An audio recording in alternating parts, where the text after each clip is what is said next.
Hello and welcome to another episode of the Transportation Exchange podcast presented by Rush Truck Centers of Canada. I'm your host, Jason Cuddy, and on today's episode, we're excited to welcome back James Menzies, editor of today's Trucking and TruckNews.com. James, welcome back to the podcast. Thanks, Jason. Thanks for having me.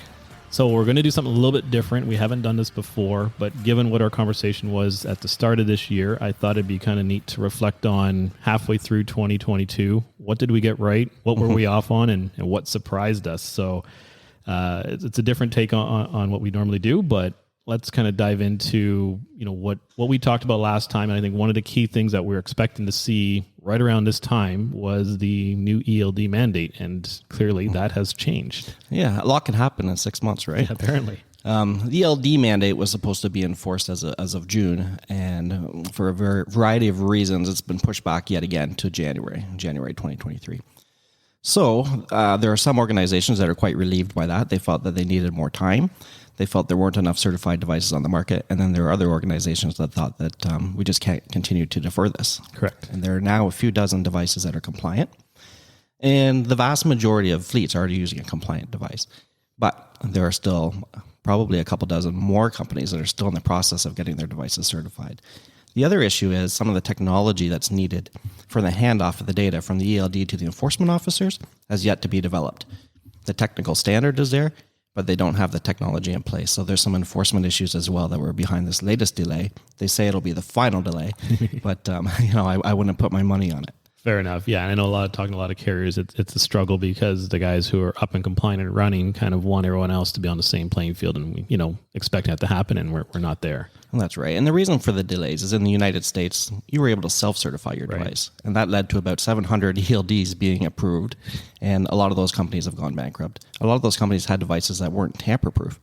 So Canada tried to avoid that by having the third-party certification process, which I think is a better approach. It's just caused an awful lot of delays. Yeah, understood. And it's tricky because I think what we talked about before is, catching some of the U.S. carriers off guard as this rolls in, because they'll have either self-regulating ones or something they think is compliant, but it's not. And then for Canadian fleets, same thing. You want to be able to kind of go back and forth. So you don't want to have to change out your whole infrastructure because what you have doesn't currently meet what's accepted, but the delays maybe help some of that as far as getting some of those, equipment up and running. But, it is frustrating for the guys who are trying to be up front and be compliant from the get-go. Absolutely. And, there are some small manufacturers that have been certified and some big manufacturers that haven't been certified. And sometimes that comes down to the complexity of the solution that they have. If it's a complex system that does a lot more than just hours of service, it might be more difficult to get it through that certification process. Yeah, no, it makes sense. And then, one of the things we didn't talk about when we talked in January that has probably taken over most of the discussion is the rising cost of fuel across the board that I don't think any of us saw this coming in the horizon at all. No, we missed that one in our crystal ball. It is going to really hurt the small operators, especially because, those small operators that are chasing freight on the spot market, they're seeing spot market prices dive at the same time that fuel prices are going up. Right. And the FMCSA over the last year and a half in the States approved something like 160,000 new operators. And a lot of those were owner operators that left the big fleets because they saw the spot market rates were great. Right. They went out and started chasing the spot market rates, and now they're seeing those go down at the same time diesel's going up. Yeah. So I think the big fleets can manage the, through fuel surcharges and whatnot, they can manage the increase in diesel prices. It's the little guys that might struggle. Yeah, and I think, again, talking to other carriers and customers, for us, managing that, I agree, a lot of them have good relationships with their customers, and they can talk through the process as far as the fuel surcharge, where it comes from. Obviously, there's some benchmarking that they can reference to, depending on how they're structured. But, it's very obvious it's front of center in news. If you just drive to work and back, you're hitting it in your personal pocket, let alone your professional pocket. So I don't think anyone is really immune or unaware of what's going on. No, you're right. It's affecting everybody. And it'll be interesting to see if some of those independent authorities that went out and started up over the last year and a half or so go back and lease on with the big carriers, because, of course, the carriers going to give you a little bit better pricing, a little bit more stability in that fuel price. True. So, yeah, they may leak all the way back to to where they were left from originally. Another thing I think we had right, and nothing's really changed for the most part, has been, from our side, as far as the equipment side, the supply bottleneck, it's still there. I don't say it's necessarily gotten any worse, but it definitely hasn't gotten any better. No, what I've seen change is no one's guessing anymore when it's going to come to an end. Right. When we talked last time, people would say, well, we're seeing a little bit of improvement. Oh, we think a few more months. We think maybe 4 to 6 months. I'm not hearing anybody making guesses anymore. No one knows. No. As soon as one shortage is alleviated, it seems something else comes up, and that hasn't changed. And when it's going to end, I don't know. Of course, we've got issues with ports and China, and that's going to be an issue. We're getting product over here for the OEMs. We always used to look at truck and trailer orders as an indicator of how well the industry's doing. And you can't really do that anymore because they're booked up through the end of the year. They don't know when they're going to be able to deliver these units. And so they're really cautious about taking orders. So the orders that we see aren't necessarily indicative of demand because the backlog is already through this year. So that's, it's difficult now to gauge how much demand there is for new trucks because the orders are just being carefully managed by the OEMs. Agreed. Yeah, we see it as far as, being on allocation for product lines or as far as just throttling kind of the order input, right? Mm-hmm. So let's just do the first half of this of 23, for example, and let's see if we can make that real before we book out the second half of 23 because, we're halfway through 22 and anything that gets pushed out delayed this year is going to affect 23. And I think a lot of the OEMs have learned from the last 2 years of kind of how to maybe predict and manage that better. Because I think everyone did it differently. Some guys were on allocation. Some guys were take everything they can get. The end result was still the same. Everything was delayed with excess cost onto it. So I think now they're kind of settling into a point where how do we manage in chunks, right? And that does affect, like you said, the marketplace, because if you're using trailers or, tractors as a leading indicator of the economy, it's really skewed because it's not a real gauge of, what the market is. It's really a gauge of what the OEMs think they can produce, in the time frame that they're expecting. That's right. And the costs continue to go up. I've heard from individuals who have ordered a trailer and then the manufacturer comes back and says, sorry, it's going to cost you almost twice as much as what we agreed on. But if you don't want it, I've got a list of people who will take it. Yeah. And we're still seeing that. The surcharges are there, because, a lot of it, again, we didn't see coming was, with the challenges in Europe and the war in Ukraine. I think until something, again, disrupts the supply chain, you don't really realize where everything comes from. A lot of steel comes from Ukraine, as we found out. And, who knew that might affect manufacturers over here on this side of the pond. And I think there's wiring harnesses come out of there too. So there's enough coming out of there that it starts to put a constraint on the production. And, again, not something you thought of. You're thinking, we saw the LA stuff last year as far as the port and the backlog and the visual of that. And I think anyone who's been on LinkedIn and has connections, within the industry, they've been posting, pictures of what the Shanghai backlog looks like, and it looks significantly worse than what we saw in LA. And I realize not everything's coming here, but clearly that's going to have some impact on us. Yeah, and that's why people are reticent to make any predictions as to when that problem's going to go away.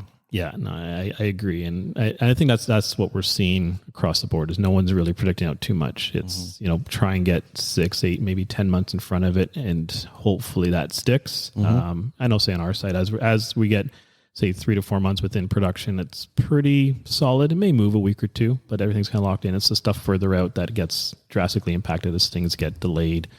Currently it keeps pushing, and then that's where the great unknown becomes. And it's affecting every manufacturer, and it's affecting every type of component, even tires. I recently wrote an article about retreads. So there's tremendous demand for retreads right now because it's difficult to get offshore tires. Right, tire prices are going through the roof.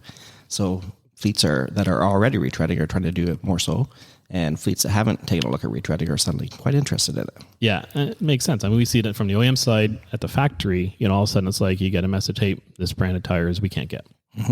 This one we can't get, and here's a tire surcharge. And even on the leasing side, hey, there's going to be this much of a bump, year over year for cost of tires, right? That's just, like I said, everything keeps skyrocketing, but guys think they have a kind of a secret way to get in, but then everyone knows about it, and it's the market can only bear what it can bear. That's right. You're seeing that for sure.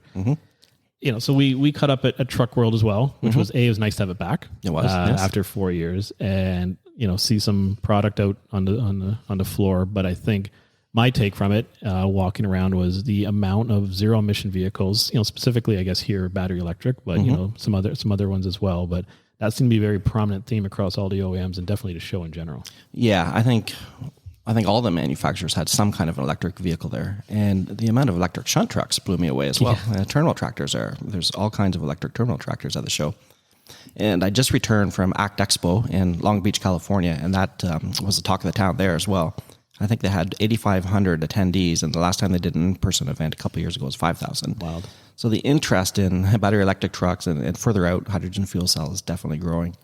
Yeah, and I think driven by CARB 24 coming down, which will, definitely push a lot of anyone's running to California will push them.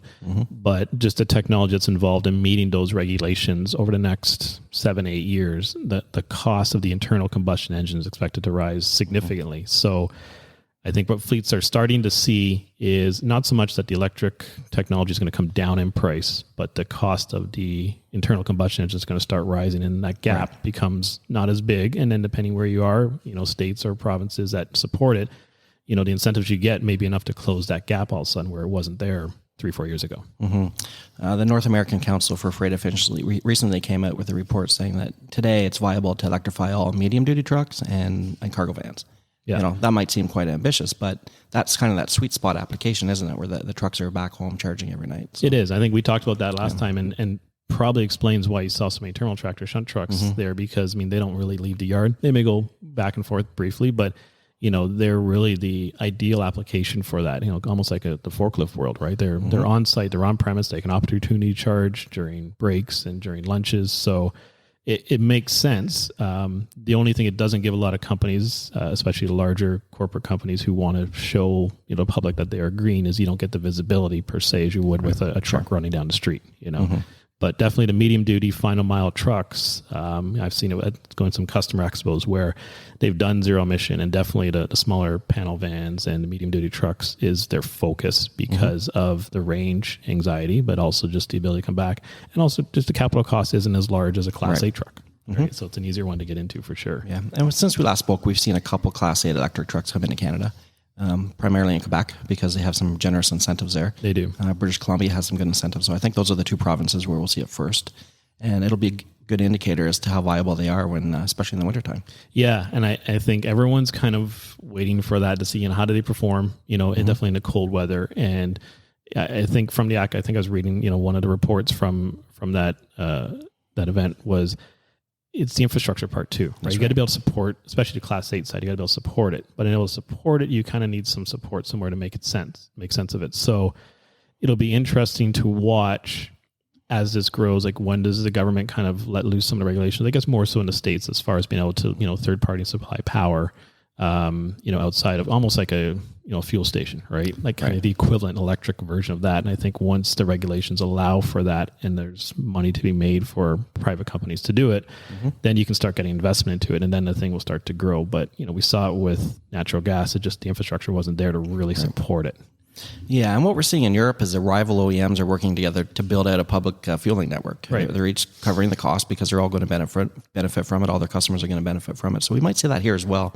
Of course, in Canada and the U.S., we have much greater geography, so it's going to be a bigger investment, and government certainly will have a role to play as well. But it makes sense because if you're all, that's where it's going, clearly. And we've seen, if you look at the CARB, kind of pipeline, 2050 is kind of their goal of zero internal combustion engines. Right. So if you want to run in California, which is a large state and, large, area for the market for Canada or the U.S. to run in and out of, you're going to have to comply. And so all these large OEMs need to find a way to get there. And I think partnering together for the back end, the infrastructure, just makes sense. Yeah, we talk so much about battery electric and hydrogen fuel cell because the focus from government is on zero emissions. Right. I think it's a little bit short-sighted to not look at solutions that could reduce emissions by 98%. Right. Because there are some, there's clean diesel, there's renewable natural gas. There are some options out there that'll get you almost to zero, not entirely to zero. And they're kind of being dismissed. Agreed. And I think the new CARB, CARB 24 gets you to a really, really low level, which is incredible. And depending which city you're in, the air coming out of the pipes probably cleaner than the air going into, through the engines. So, yeah, I think they've made great strides. We're pretty much there, but the challenge is to get to that zero or at almost zero in internal combustion is not necessarily impossible, but it's very challenging. Of course, challenging means cost. That's right. At some point, the return on investment for them to develop, the R&D for it may just be easier to go to, hydrogen or to electric kind of thing. It might just get priced right out of the market. Yeah, which is probably what you'll see, right? Especially if you got incentives to offset the other part. And if obviously companies are investing in the infrastructure to support it, they're going to want to push the next version, right? For sure. But to kind of finalize on, a sort of positive, what are we seeing, overall market conditions? Like, what are you seeing from everyone you're talking to? The big fleets seem to be doing quite well still, and their earnings are all reporting record earnings. And when they talk to analysts, they talk about the fact that customers are not asking much about price right now. They're asking about, can you service us? Can you get the drivers? Can you get the trucks? So I think that the big fleets are doing well. As we alluded to earlier, I think it's the little guys that are really going to struggle with rising diesel costs and falling spot market freight. But if you can't add capacity and you can't find drivers, that's going to put a floor under how low rates can go, I think, sure. Because there's still going to be freight demand. Of course, now that COVID is, we're emerging from it, a lot of spending is going from goods to services, and that doesn't boost truck freight the way that spending on goods has over the last couple of years. So there might be a little bit of softening in freight, but the big fleets don't seem to be concerned at all. Yeah, no, that makes sense. Like you said, as we're hopefully, and I think we've said this a few times, as we're coming out of the bigger grips of COVID. Yeah, interested to see the shift in consumer spending where it goes. But one of the things through COVID, obviously we had talked about before, also was the cross-border getting goods across the border, especially as the vaccine rules were coming into play. Right. I think just before we had talked, or just after we talked, I guess they kind of came in, and some rumblings across both countries as far as accepting it. But I think between the other things we've just talked about, hasn't gone away. But I think carriers have found a way to make it work. They have. I mean, Bison put into place its biggest pay increase for cross-border drivers in its history because it had to. Because even if it just lost 10% of its cross-border drivers, well, it had to entice other drivers that are just doing domestic freight to take up that slack. Right. But they adjusted. And we look at the border crossing numbers, and they're about what you'd expect. There hasn't been a big drop-off. So, I mean, fleets have found a way to make that a non-event. Yeah. So I think, as we kind of outlook into the second half of this year, we missed a few things that kind of caught us off guard, but I think the trend is positive. I mean, barring anything that pops up that we didn't see before, which we had kind of sneak up on some with fuel and some other supply, but it looks like you said, market seems strong still. The cross-border part is definitely at levels that you'd want to see it at and growing well. And really, it's just a matter of getting enough product as far as, trucks and trailers into the marketplace for the guys who are looking for it to kind of help rebalance the fleet, get new equipment in there, and kind of keep the maintenance spend down for them. That's right. The maintenance spend is creeping up. Yeah. Any big fleet will tell you that. It costs a lot more to run an older truck than a newer truck, of course. But they also benefit in a sense because what do truckers do when the times are good and there's lots of freight? They add more trucks. Right. They add more capacity. And then when it softens, you have too many trucks on the road. Yeah. They're unable to do that through this cycle. So. True. Yeah. So it's been an artificial kind of, environment to kind of work and the guys have figured out. But yeah, definitely the parts and service side has grown to keep the trucks on the road. But, as the new trucks come available, they're obviously happy to finally get into stuff. And even from a driver retention point of view, if you've got some older trucks that are breaking down that didn't get into their purchase cycle before all this hit, they'll be happy and, be able to retain some different drivers as far as having newer, better equipment on board. Yeah, and that's an issue that we touched on before that is never going to go away. It seems the driver shortage, we've been talking about it for decades. Yeah. And it continues to get worse. Yeah, and we see it, and I think it was interesting because with the Truck World show, I mean, you have that whole section of Truck World for recruitment, and I walked by there, and that place was buzzing. It was full. It was busy. So there's definitely interest now, whether it's just guys jumping ship and kind of testing the waters, or if it's new people looking at it and recognizing this is, as we've kind of learned, almost a quasi recession-proof industry. Like regardless of what you throw at it, goods need to move. People still need things, and trucking is the only way to kind of get it to you. So, it's a resilient industry that if you're looking for a long-term career, it'll give you one. It's absolutely a viable long-term career, but I think trucking kind of lacks a little bit of originality and how to attract new people to it. Yeah. There are people that, especially young people today, that don't necessarily want to work 14 hours a day, some of it unpaid. Yeah. So I think there has to be more flexibility so that they can raise a family and support themselves, not necessarily being away from home weeks at a time and working 14-hour days. Yeah. So I think the version of a professional driver is changing, or the companies need to adapt and find. And I think you're seeing it in some ways as far as the different distribution centers opening up, say along the 401 corridor running north, in Ontario anyways, to kind of maybe break up those runs, right? So guys aren't running back and forth to the point where they can't, stop in at home. So now you can run freight across the city, drop it off, and have a different driver take it forward versus having that same guy do that run all the time. Exactly. Right? More relays, more drop and hook. Yep. And it allow you to retain different drivers and hopefully new drivers. And, the schools have done a good job at trying to partner with those companies as well to get them qualified people coming in, as soon as they're out of their training part anyways. So... And another surprise, I would say, 6 months into the years, I thought there would be more M&A activity. I thought there'd be more big deals being made. True. And we just haven't seen it yet. Now, maybe that's still to come this year, but I thought there would be more more wheeling and dealing. That was kind of I know when we talked about it, it was kind of one of the key items, especially of say 2020, 2021 was, definitely some large, significant, M&As. And part of it, maybe the big ones maybe are done, and maybe guys are starting to see, like you said, the pricing come up. Now, fuel pricing may start to change some of that, and that may create some opportunities. But, if the rates are coming up and the fleets are kind of steady, then that's not when guys want to sell, right? They want to sell when, things are kind of uncertain traditionally. And that's kind of what we saw, obviously, through the COVID piece, maybe guys that couldn't necessarily get through on their own. But it'll be interesting to see what comes out in the next 6 months to 12 months as far as potential acquisitions. And I wonder if some of that has to do as well with what we talked about before with the aging fleets. Yeah. I mean, now there's going to be a significant capital investment made in any fleet that you acquire in order to bring it up to the age that you'd like it to be. Agreed. So part of it is available equipment. So you're going to have to, if you haven't bought trucks in a couple of years, so if you normally buy 10 trucks a year, now you got to buy 30, right? To get the fleet up and running, maybe 40 to get in front of the next year. So there's the capital costs in that, but also the increase that the cost now, that the trucks now cost, that, for every 5-10 trucks, it's an extra 2 or 3 trucks you could have had, but you've paid in additional costings. So there might be some fleets that just need the financial support behind them of a larger company to kind of get them up to speed. And I think, as you alluded to last time we were talking, is the merger and acquisition allows them to pick up lanes and pick up drivers that maybe some larger companies can't retain. So it might be a different reason than it was before, as far as partnering and doing some mergers for sure. Mm-hmm. So, it'll be interesting to see where this shakes out. Mm-hmm. And, I think we've got some here as far as we touch base again towards the end of the year, and let's see how close we got on this one and outlook for 23. But, it's, I think overall, I think the industry is healthy and it's positive. Mm-hmm. I think Truck World, helps show that and kind of reinforce that. There's a lot of new technology coming. There's a lot of interesting things to look forward to. Got to get through, the remnants of what we've been going through for the last couple of years, but hopefully it'll start to kind of stabilize, especially as we get into 23 and start to normalize as far as availability of equipment especially for carriers. That's right. Yeah. So, let's touch base in 6 months and see what we've gotten right and see what we've gotten wrong. Okay. Sounds good. Thanks, Jason. Well, that concludes today's episode, and I want to thank James from today's Trucking and Truck News.com for joining us. To catch up on past episodes, check out transportationexchangepodcast.ca. Until next time, thanks for listening.